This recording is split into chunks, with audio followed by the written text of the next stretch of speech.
Hello दोस्तों, स्वागत है आप सभी का आपके अपने YouTube channel MR world point में। ये आपका 25 अगस्त 2024 को जो सेकंड शिफ्ट में पेपर हुआ है उसका सॉल्यूशन है। देखिए, क्वेश्चन है पहला।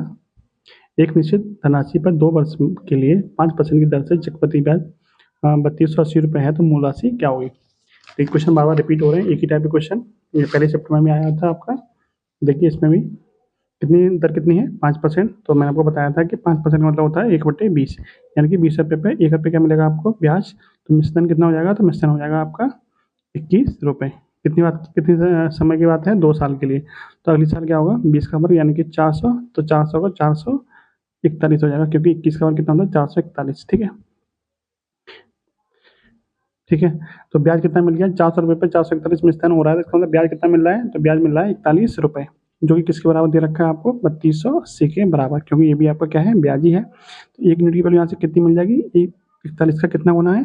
तो 41 का आपका ये 8 गुना है। कितना गुना है? 8 गुना। कैसे पता चला? 8 एकम 8, 8 चौक 32, 8 गुना यानी कि 80 गुना है। ठीक है, 41 से कितना गुना गुना है? 80 गुना है। तो आपसे पूछा क्या? मूलधन। मूलधन हमने कितना है? हमारा मूलधन कितना था? 400। तो 400 यूनिट की वैल्यू कितनी हो जाएगी? 8 से 80 गुना 400 यानी कि 32,000। ठीक है, ऑप्शन नंबर बी। नेक्स्ट देखिए, यदि 6 छात्रों का औसत भार 50 किलोग्राम है, 2 छात्रों का 53 है और 2 छात्रों का 55 है, तो सभी छात्रों का औसत भार कितना है? तो सभी छात्रों का औसत भार निकालना है। मान लीजिए सभी का कितना है? 50 है। सभी का मान लेते हैं 50 है। 6 का 50 तो है ही है। 2 का कितना है? 53। कितना ज़्यादा है? इससे 3 ज़्यादा है। 2 पे 3 ज़्यादा है तो सॉरी, कितना ज़्यादा है? 3 ज़्यादा है। तो 2 पे कितना ज़्यादा हो जाएगा? 3 दूनी 6 ज़्यादा हो जाएगा। 2 का कितना है? 55। तो कितना ज़्यादा है? 50 से 5 ज़्यादा है, तो 2 पे कितना ज़्यादा हो जाएगा? 10। तो कुल मिलाकर कितना ज़्यादा हो गया? 16। अब कुल छात्र कितने हैं? 6 यहाँ पे थे, 2 2 4 10। कुल छात्र कितने हो गए? 10। तो 10 पे कितनी की बढ़ोतरी हो जाएगी? तो 1.6 की बढ़ोतरी हो जाएगी। पहले हमने कितना माना था सबका? तो 50 माना था। 50 में 1.6 जोड़ देंगे, कितना आ जाएगा? 51.6। तो ओवरऑल जो एवरेज निकल के आएगा वो कितना निकल के आएगा? 51.6। ठीक है, ऑप्शन नंबर सी।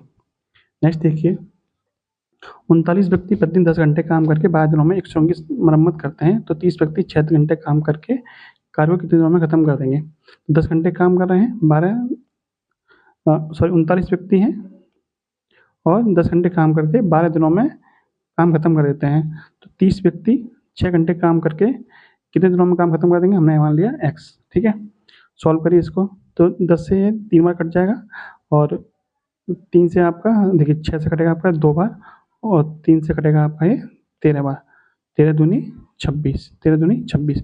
तो x की वैल्यू यहाँ से कितनी मिल जाएगी? x बार मिल जाएगा 13 दूनी 26। ठीक है, ऑप्शन नंबर ए। नेक्स्ट है, देखिए वह बड़ी से बड़ी संख्या जिससे 990 और 1330 को विभाजित करने पर 6 और 10 शेष पर प्राप्त होते हैं। तो मतलब आपको मिला के आपको इसका एचसीएफ निकालना है। तो एचसीएफ कैसे निकालेंगे? तो देखिए कि जब हम 990 से की संख्या हम भाग दे रहे हैं, इसका मतलब इसका डिजिट सम कितना है? 9 ही है। अंकों का योग कितना है? 9 है। तो जब हम किसी संख्या में 9 से भाग करने पे हमें शेष पर कितना मिल रहा है? 6 मिल रहा है। तो वो संख्या हमारी कितनी, उसकी संख्या के अंकों का योग कितना होना चाहिए? 6 होना चाहिए। तो इसका कितना है? 8, ये नहीं होगा। इसका कितना है? 6। इसका कितना है? 6। इसका कितना है? 2, तो ये नहीं होगा। इन दोनों ऑप्शन में से एक हो सकता है। तो देखिए 15 से हम भाग कर रहे हैं इसमें, तो ये पूरी पूरी संख्या कट रही है, तो इसका मतलब ये भी हमारा आंसर नहीं होगा, क्योंकि हमें भाग देने के बाद भी हमें कितना शेषफल चाहिए? तो 6 चाहिए। तो एक ही ऑप्शन बचेगा हमारा, वो बचेगा आपका 24। नेक्स्ट देखिए, 300 वस्तुओं का विक्रय मूल्य 500 वस्तुओं के क्रय मूल्य के बराबर है, तो हानि या लाभ परसेंटेज बताइए। देखिए 500 का सीपी, 500 का सीपी कितने के बराबर? 300 के एसपी के बराबर है। तो सीपी अपॉन एसपी यहाँ से कितना मिल जाएगा? तो सीपी अपॉन एसपी मिल जाएगा आपको 3/5, यानी 3 की चीज़ 5 में बेची जा रही है। तो कितने का लाभ हो रहा है? 2 का लाभ हो रहा है। कितने पे? 3 पे। कितने परसेंट हो जाएगा? तो 2/3 होता है 66.66%।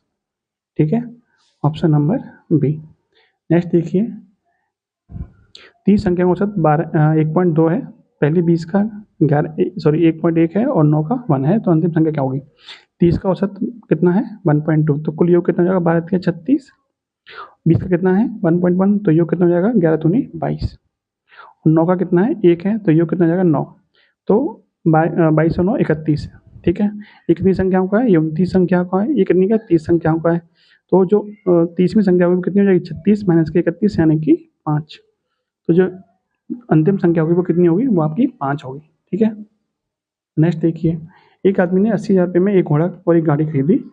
उसने घोड़े को 10% लाभ पर, गाड़ी को 5% की हानि पर बेच दिया। उसने पूरे लेन-देन पर 1% का लाभ होता है, तो घोड़े की लागत कितनी होगी? देखिए, एक को 10% के लाभ पे बेच रहा है और एक को 5% की हानि पे बेच रहा है। ओवरऑल उसको 1% का लाभ हो रहा है। तो कौन-कौन चीज़ है? घोड़ा और गाड़ी है। ये आपका घोड़ा है, सॉरी ये आपका क्या है? घोड़ा है, ये आपकी गाड़ी है। घोड़े को कितने % लाभ पे बेच रहा है? तो 10% के लाभ पे बेच रहा है और उसको 5% की हानि पे बेच रहा है। ओवरऑल क्या हो रहा है? आपको 1% का लाभ हो रहा है, ठीक है? इसको एलिगेशन लगाइए। 10 माइनस के 1 यानी कि 9 और 1 माइनस के 5 यानी कि 6, जो कि माइनस है तो जुड़ जाएगा। तो कितना आ जाएगा इनका रेशियो? 2:3, यानी 2 घोड़े का मूल्य है और 3 आपका गाड़ी का मूल्य है। कुल मिला के मूल्य कितना हो गया? 2, 3, 5। 5 बराबर आपका दे रखा है 80,000। एक की वैल्यू कितनी हो जाएगी? 16,000। पूछा किसका है? घोड़े का। घोड़े का पूछा है तो घोड़े कितना है? 2 यूनिट, तो 2 की वैल्यू कितनी हो जाएगी? 16 दूनी 32,000, ठीक है? Option number A. नेक्स्ट देखिए, चीनी की मात्रा का अनुपात जिसमें चीनी की कीमत 40 रुपये प्रति किलोग्राम और 30 रुपये प्रति किलोग्राम है। दोनों चीनी को किस अनुपात में मिलाया जाना चाहिए ताकि मिश्रण को 32 रुपये प्रति किलोग्राम पे बेचने में कोई लाभ या हानि ना हो? इसमें फिर से एलिगेशन लगा दीजिए। यहाँ कितना है? 40 है, ये कितना है? 30 है, ठीक है? ओवरऑल कितना है? 32। तो 40 में से 32 घटाएंगे 8 आएगा और 32 में से 30 घटाएंगे तो 2 आएगा। इनका अनुपात कितना आ जाएगा? 1:4, ठीक है? 1:4। 40 माइनस के 32 8 और 32 माइनस के 30 यानी कि 2। 2:8 का मतलब 1:4। ऑप्शन नंबर सी, ठीक है? नेक्स्ट देखिए, एक क्वेश्चन है। एक विद्यार्थी ने 6 प्रश्न पत्रों की परीक्षा दी। प्रत्येक प्रश्न पत्र के लिए अधिकतम अंक एक समान है। इन प्रश्न पत्रों में उसके प्राप्तांक 5:6, 7, 8, 9 और 10 के अनुपात में है। कुल मिलाकर उसने 60% अंक प्राप्त किए। तो अधिकतम कितने अधिकतम अंकों के 60% कम से कम अंक प्राप्त किए, यानी कितने सब्जेक्ट में, ठीक है? देखिए, मान लेते हैं कि उसने दे रखा है कि अधिकतम जो अंक हैं वो समान है। तो मान लेते हैं सब जो पेपर हैं वो 100-100 अंकों के हैं। तो 6 पेपर हैं, कुल मिला कितने अंकों के हो गए? तो 600 नंबर के हो गए। तो 600 अंक का कितने मिला है? 60% मिला है। तो 600 का 60% कितना हो जाएगा? 360, ठीक है? यानी उससे कुल मिला के 360 अंक मिले, जो किस अनुपात में मिले? 5, 6, 7, 8, 9 और 10 के अनुपात में। तो 5 और 6 11, 11 7 18, 18 8 26, 26 9 35 और 10 45, यानी आपको 45 यूनिट की वैल्यू मिल गई। कितनी? 360, क्योंकि उसे जो अंक मिले हैं वो इस अनुपात में मिले। अंक कितने मिले? 360 मिले। तो 45 यूनिट की वैल्यू कितनी है? 360 है। तो एक की वैल्यू कितनी मिलेगी यहाँ से? 8 अंक, ठीक है? यानी एक यूनिट की वैल्यू कितनी मिल गई? 8 अंक। अब आपसे पूछा है कि उसे अधिकतम 60% अंक कितने प्रश्न पत्रों में अधिकतम अंकों के 60% अंक मिले। एक की वैल्यू 8 है, तो 5 की कितनी हो जाएगी? क्योंकि 5 की वैल्यू हो जाएगी 8 पंजे 40, 6 की 8 छः 48 और 7 की 8 56, 8 की 8 2 64, फिर 8 9 72, 8 9 80, ठीक है? 60% अंक, 60% मतलब हमारा पूर्णांक कितने का था? 100 का था। 100 का 60% मतलब कितना होता है? 60 ही होता है। तो 60 से ज़्यादा अंक किसमें 60 से ज़्यादा अंक कितने सब्जेक्ट में मिले हैं? तो देखिए, एक तो आपको यहाँ मिले 60 से ज़्यादा, एक आपको यहाँ मिले, एक आपको यहाँ मिले, ठीक है? सॉरी, आपसे मुझे अधिकतम अंकों के 60% से कम अंक मिले। तो कम कितने मिले? कम भी 3 में ही मिले, 1, 2 और 3। यहाँ 40 मिले, यहाँ 48 मिले, यहाँ 56 मिले। यानी 3 सब्जेक्ट ऐसे हैं जिसमें 60% से कम अंक मिले। तो वही आपसे पूछा 60% से कम अंक कितने मिले? तो 3 सब्जेक्ट में मिले। ऑप्शन नंबर ये आपका सही हो जाएगा। नेक्स्ट देखिए, एक साझेदारी व्यवसाय में एक कुल समय के 1/6 के लिए पूंजी का 1/6 भाग लगाता है। बी कुल समय के 1/4 के लिए पूंजी का 1/4 भाग लगाता है और सी शेष पूंजी पूरे समय के लिए लगाता है। तो 1940 रुपये में बी का हिस्सा कितना हुआ? देखिए, ए ने कितना लगाया? तो 1/6 हिस्सा लगाया 1/6 समय के लिए। बी ने लगाया 1/4 हिस्सा 1/4 समय के लिए और सी ने कितना लगाया? तो सी का हिस्सा कितना बचा? 1/6 प्लस 1/4, तो कितना हो जाएगा ये? देखिए, इसको यहाँ समझ लीजिए थोड़ा। एक में से हम शेष हिस्सा घटा देंगे तो 1/6 प्लस 1/4 कितना हुआ? तो ये हो जाएगा आपका 2 और 3 7, 7/12। तो जब एक में 7/12 घटाएंगे तो 5/12 बचेगा। इसका मतलब सी ने 5/12 हिस्सा कितने समय के लिए लगाया? तो पूरा एक समय के लिए लगाया, ठीक है? इनका अनुपात निकाल लीजिए, तो कितना हो जाएगा ये? देखिए, 4 से कटेगा 3 बार, 4 से ये 4 खत्म और 6 छंग 36, 36 को 4 से काटेंगे तो 9, यानी 1/9, 1/4 और 5/3। तो 9, 4 और 3 का एलसीएम कितना होता है? 36 ही होता है। 36 से मल्टीप्लाई कर देंगे तो आपका कितना बचेगा? यहाँ बचेगा 4, यहाँ बचेगा 9 और यहाँ बचेगा 12 3 36, 12 पंजे 60, ठीक है? देखिए यहाँ थोड़ा सही कर लीजिए, जब हम एक में से 1/6 प्लस 1/4 घटाएंगे तो यहाँ बचेगा कितना, इसका जोड़ 5/12 हो जाएगा। जब हम इसको एक में से घटाएंगे तो ये बचेगा आपका 7/12।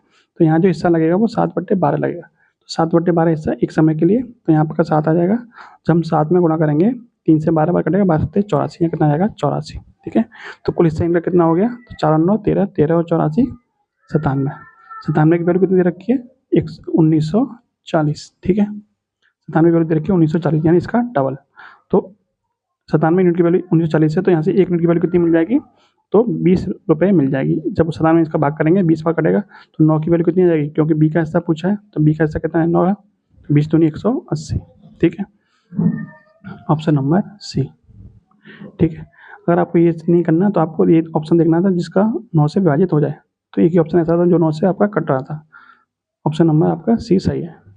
नेक्स्ट देखिए, 50% और 40% की दो क्रमिक छूटें कितनी एकल छूट के बराबर होंगी। तो आपको x plus y minus x y वाला फॉर्मूला लगाना था। तो 50 प्लस 40 माइनस के 50 गुणा 40/100। तो 50 प्लस 40 कितना हो जाएगा 90। 90 माइनस के 50 से 2 बार, 2 से आपका 20 बार, 90 माइनस के 20 कितना हो जाएगा 70%।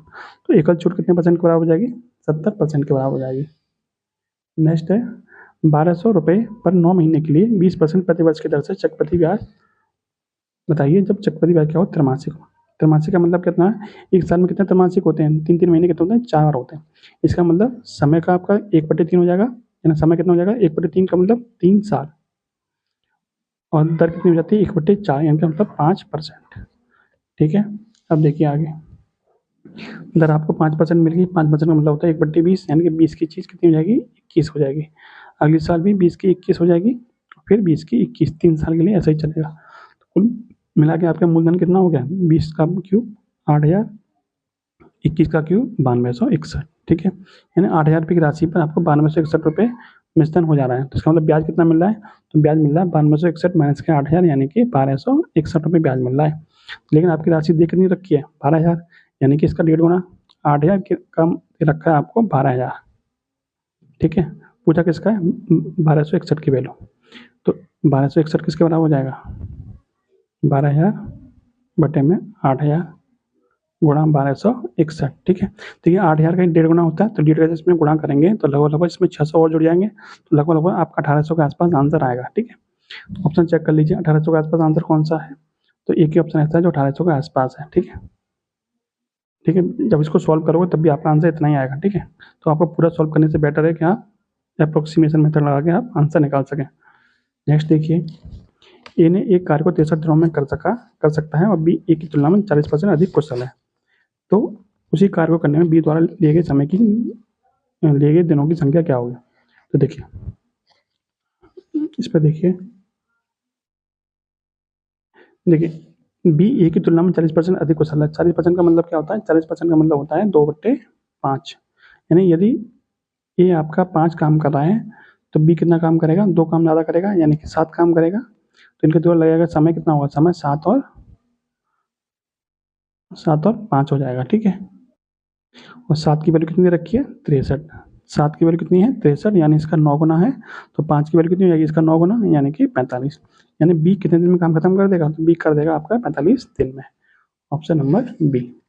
नेक्स्ट देखिए, एक ट्रेन 79.2 किलोमीटर प्रति घंटा की गति से चल रही है और 7 सेकंड में खंभे को पार कर देती है। तो ट्रेन की लंबाई बताइए।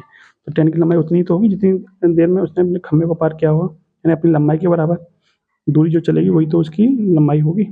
तो दूरी कैसे निकालेंगे, दूरी बराबर होता है 4 गुणा समय। 4 कितनी दे रखी है 79.2, जो किलोमीटर में दे रखी है, तो मीटर पर सेकंड में चेंज कर लेंगे, 5/18 से गुणा कर देंगे। ठीक है, और दूरी बराबर 4 गुणा समय। समय कितना है 7 सेकंड। सॉल्व करिए, देखिए पॉइंट हटाएंगे तो बटे में कितना आ जाएगा 10 आ जाएगा। ठीक है, 5 से कटेगा आपका 2 बार, और 18 से कटेगा आपका 18 चौक 72। ठीक है, 18 चौक 72, 7 बचे, और 18 चौक 72, 44 बार कटेगा। 2 से कटेगा आपका 22 बार, और 22 सत्ते कितना होता है 154, यानी कितनी लंबाई आ जाएगी उसकी 154 मीटर उसकी लंबाई आ जाएगी। नेक्स्ट है, यदि विक्रय मूल्य का 7% क्रय मूल्य के 8% के बराबर है, यदि विक्रय मूल्य का 9%, देखिए यहाँ थोड़ा हिंदी में मिस्टेक है, आपको इंग्लिश वाला पढ़ना था तो आपको समझ में अच्छी तरह से आ जाएगा। तो यहाँ बोल रहा है कि यदि देखिए if 7% of SP is equal to 8% of CP and if 9% of SP is ₹2 more than of 10% of CP। देखिए यहाँ पे बोला है क्रय मूल्य का 2 रुपये से 10% अधिक है, यहाँ बोला है कि क्रय मूल्य का 10% से 2 रुपये अधिक है। ठीक है, यहाँ थोड़ा समझ में अच्छी तरह से आएगा, ये वाली लाइन समझ में कम आएगी आपको। इसको करना कैसे, तो इसको ऑप्शन की सहायता से करना है। ठीक है, इसको कैसे करना है, ऑप्शन की सहायता से। देखिए यदि विक्रय मूल्य का 7% और क्रय मूल्य के 8% के बराबर है, तो देखिए पूछा क्या, क्रय मूल्य और विक्रय मूल्य ज्ञात कीजिए। तो देखिए ऑप्शन उठाइए, किसका 8% किसके 7% के बराबर है, तो देखिए इसका 8% इसके 7% के बराबर हो जाएगा, क्यों 7 8 56 और 8 7 56 दोनों क्या हो जाएंगे, बराबर भी हो जाएंगे, और ये समीकरण को आपको संतुष्ट भी करेंगे। जबकि ये ना तो ये करेगा, ना ये, और ना ही आपका ये करेगा। और भी यदि आपको दिक्कत हो रही है तो आप यहाँ से निकाल भी सकते थे कि विक्रय मूल्य का 7% यानी कि SP का 7% किसके बराबर है, तो ये बराबर है CP के 8% के। ठीक है, तो यहाँ से आप CP और SP का रेशियो निकाल सकते थे। तो SP अपॉन में CP कितना आ जाएगा, तो SP अपॉन में CP आ जाएगा आपका 8/7, यानी कि SP आपका 8 है तो CP कितना है 7, 7 और 8 यानी कि 700 और 800 आपका फिट हो रहा है। ठीक है, नेक्स्ट देखिए, 3 कारों की गति कितनी है, 3 4 और 6 के अनुपात में। तो समान दूरी तय करने में लगने वाला समय का अनुपात, समय का अनुपात हमेशा उल्टा होता है, यानी गति के अनुपात का उल्टा होता है। तो 3 4 6 है, तो 3 4 6 का एलसीएम कितना होता है 12, 12 से भाग कर दीजिए, 3 4 और 6 का 12 से भाग कर दीजिए। ठीक है, कितना हो जाएगा 1/4, 1/3 और 1/2। ठीक है, तो यही आपका क्या बन जाएगा, यही आपका वो बन जाएगा समय का अनुपात, यानी 4 3 और 2, 4 3 2, यानी 3 4 और 6 में इनके एलसीएम यानी 12 से भाग कर दीजिए, तो जो बटे में संख्या आती है वही आपका क्या निकल के आता है, अनुपात निकल के आता है, यानी 4 3 और 2, ऑप्शन नंबर बी। ठीक है, नेक्स्ट देखिए 0.7 0.7 लिख सकते हो आप 0.70 और 0.35